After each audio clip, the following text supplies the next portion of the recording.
মামা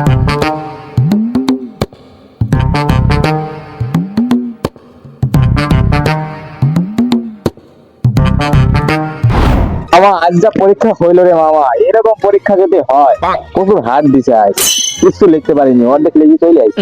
হ্যাঁ মামা। কি অবস্থা সবার?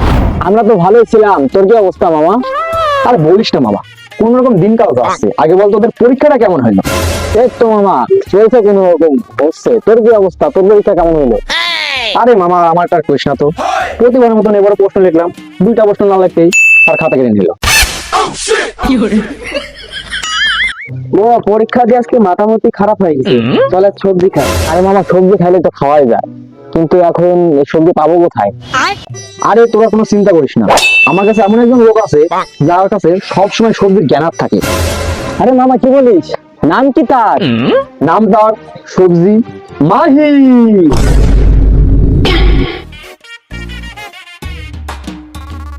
কুত্তাই খাই মাছ, মাছে খাই বেশি, তাই তো লোকজন আমাকে নাম দিয়েছে সবজি মাহি।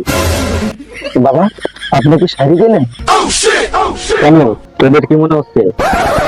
এই শুন, মনে হচ্ছে না, আমার কাছে তো মনে হচ্ছে না।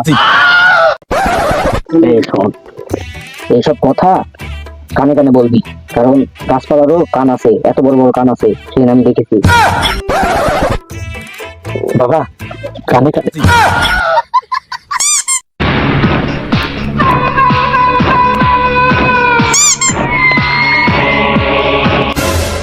সবজি মাই, তোর দিকে 10,000 টাকা আছে, তোর গোডাউনে যত মাল আছে সব আমার লাগবে, কিন্তু আমার গোডাউনে যে 10 টাকা মাল আছে তাহলে ওইখান থেকে 2-3 দাও, যদি শুরু মানলেই হবে। তবে সবজি আমি দিতে পারি, একটা শর্তে, আমার একটা প্রশ্নের উত্তর দিতে হবে। কি বলতে, কি বলছিস? আরে এরা তো সাধু লোক, আমি শুনছি সাধুদের মাথায় বুদ্ধি থাকে না, এত ভালো কঠিন প্রশ্ন ধরবি, দিবা তো সমস্যা নাই। আচ্ছা বাবা আপনি প্রশ্ন করতে থাকেন। এই প্রশ্নটা কত? উপরে মাটি নিচে আকাশ, তার ভিতরে সবজি। তুই সাইবি বাবা। এই তোরা আমি বাবা বলতে বলছি। উপরে মাটি নিচে আকাশ, তার ভিতরে সবজি, এবার তোরা কত দেখি নিউটনের নানির এক্স এর নাম কি? তুই কি পারবো তো দিবে? আমার নানির জন্ম এরকম কত প্রশ্ন শুনিনি আমি। তুমি কি পারবো তো দিতে? এই প্রশ্নের উত্তর আমি জীবনেও দিতে পারবো না বাবা, আমরা তো প্রশ্ন উত্তর দিতে পারলাম না। বাবু তাহলে আমি সবজি দিতে পারবো না?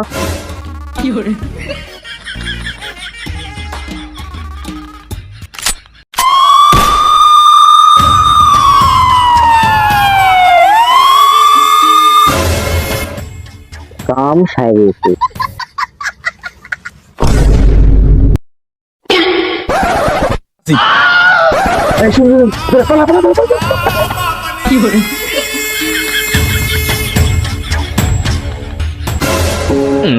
না ভাই, আমি গাটা খারাপ ভাই, আমি ছবি জানে মান কি অবস্থা?